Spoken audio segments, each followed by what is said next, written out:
කිරිහාමි දැන් තමන් මැරිලා කියලා හිතාගෙන කැලෑව මැද නිශ්ශබ්දව වැතිරිලා හිටියා.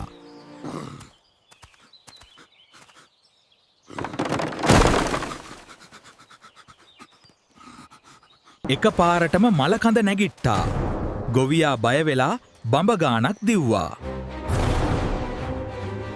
මේ මලකඳට මෙහෙම සලකනවද? ගා! ඇයි? මලකඳක් මේක! ගොවියා හිඩා වෙලා කිව්වා. මලායට පණ දෙන ගුරුකමක් මම දන්නවා. පනට ආසාවෙන් කිරිහාමි. කඩිගුල උඩටම වාඩි වුණා.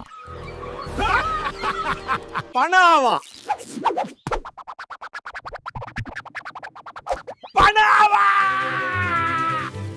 අන්තිමේදී කිරිහාමිට මැරුණු එකත් අමතක වෙලා ගියා. ඉතින් යාළුවනේ කිරිහාමිට අන්තිමේදී පනාවත් කඩි කෑම නම් අමතක වුණේ නැහැ. ඔයාලත් මේ වගේ hina වෙන කතා බලන්න කැමති නම් දැම්ම ලයික් කරන්න සබ්ස්ක්‍රයිබ් කරන්න. ඊළඟ පිස්සු කතාවෙන් ආයෙත් හමු වෙමු.